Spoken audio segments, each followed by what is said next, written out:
Hello everybody, welcome to the Wonky Angle, where I talk about electronic music, both new and old.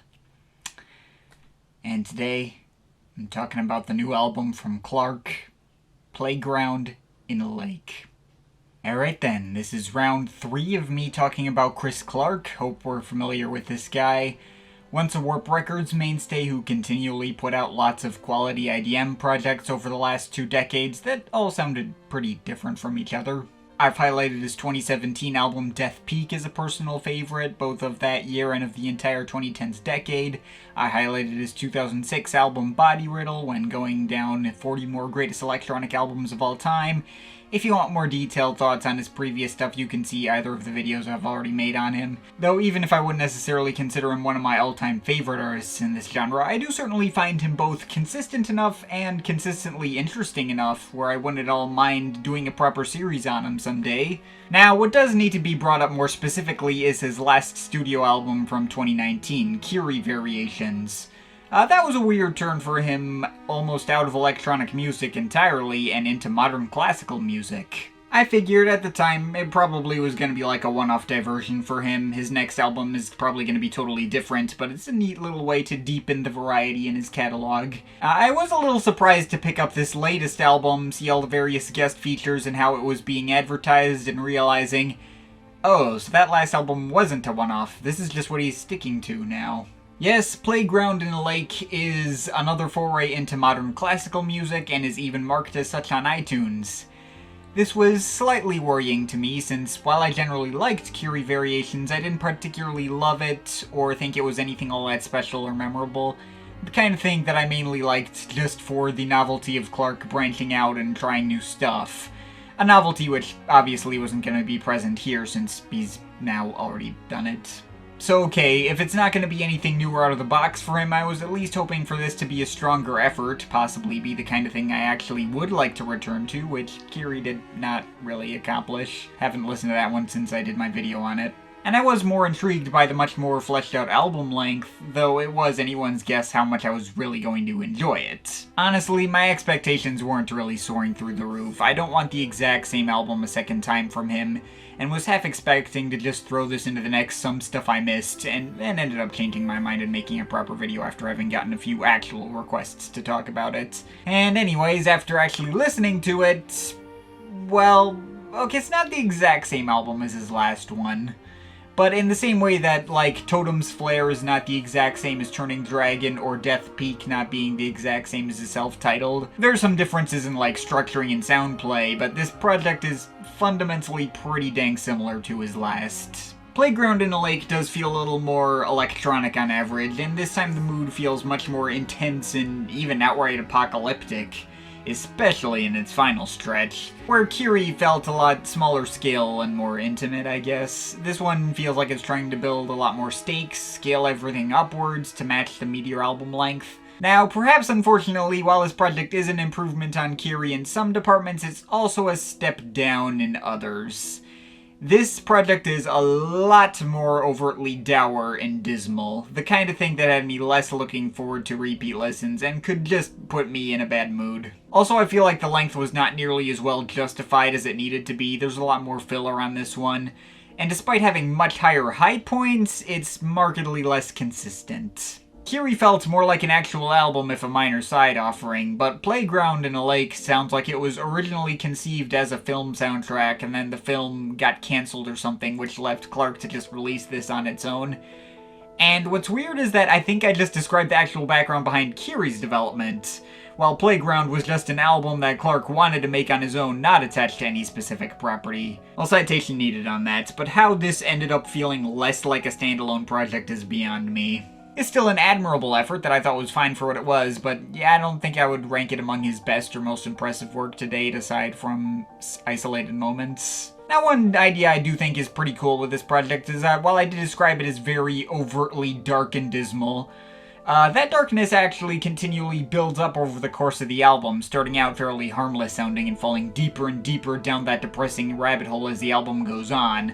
The opening handful of tracks almost seems kinda out of place in how it just does not set you up for what you're about to hear at all. You get this quick and fairly agreeable solo cello piece in Lovelock and these two plinky little piano pieces in Lambert Rag and Citrus.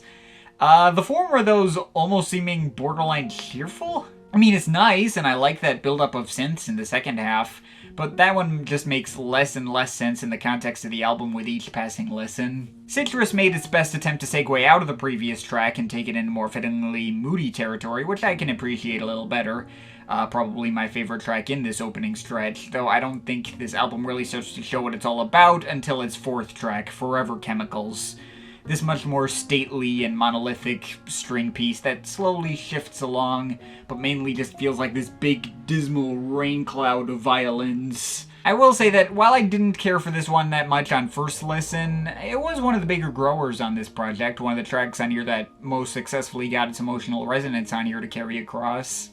Less successful was More Islands, which honestly is a pretty good example of the elements of this project that I wasn't as hot on. This one is just a lot of cloudy and fuzzy ambient synth pads that, while pretty easily recognizable as Clark, just doesn't really seem to hit on any particular emotion here. It feels oddly dry, and its attempt to change up in its second half felt even more stiff and stodgy in spite of all the string sections coming in to help.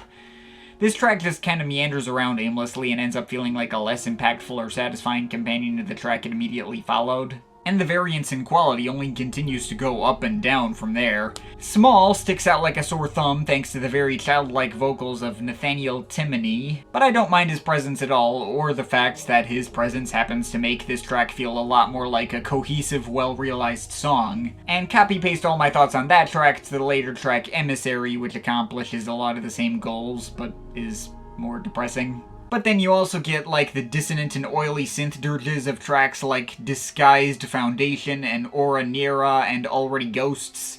I mean, they're not totally textureless, and the former of those three did have some nice glockenspiels. I like glockenspiels. But tracks like these make me feel like I'm sticking my head in a factory smokestack and getting air pollution blasted in my face.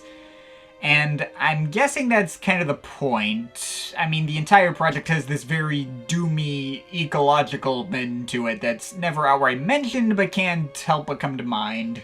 I did quite like the moody and dismal pianos of Suspension Reservoir, the first piano-centric track here that felt like it actually solidly fit with the mood the project was going for. And I suppose Entropy Polychord was a grower too. Took a while to warm up to the incoherent cloud of dissonant violin pads in the entire first half. And the way it slips into these giant apocalyptic synth washes in its second half, it was pretty neat too. It feels like the soundtrack to being lowered into the center of a nuclear reactor or something. But I'll admit that wasn't a track I was ever looking forward to at any given point.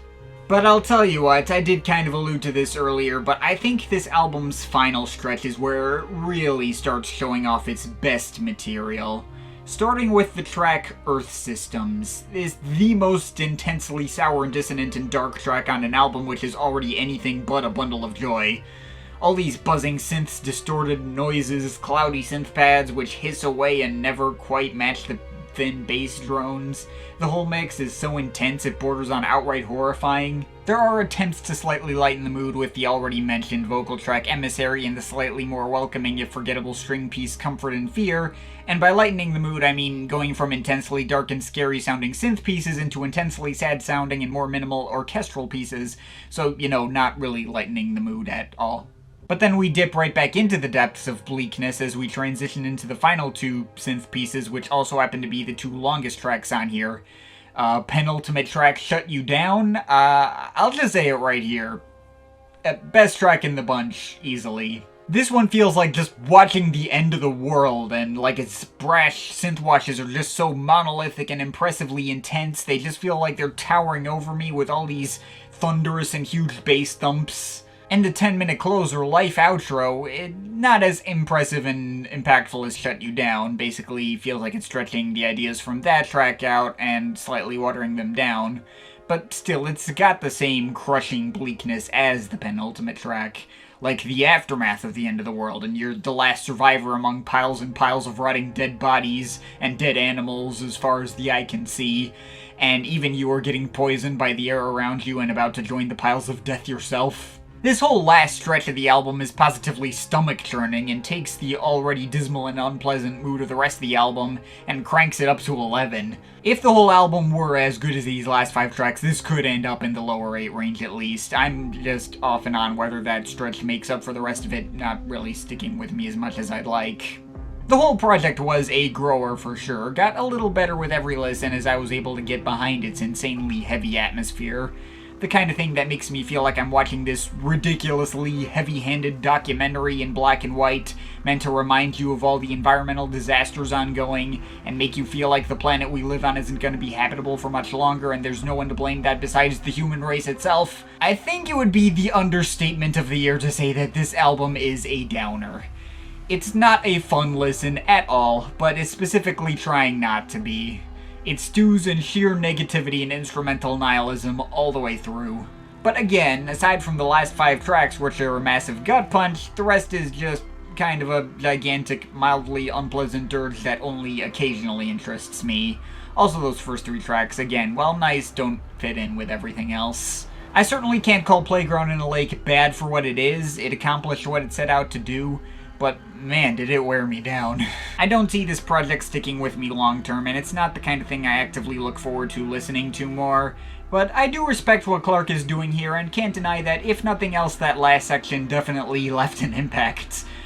It's a hard one to recommend, especially since some listens of this thing just had me entirely checked out until Shut You Down. Not only is this project a downer, it's a downer that requires a lot of repeat listens to really get the most out of it, and often had me missing the days of when Clark was doing stuff that utilized actual drum beats and stuff.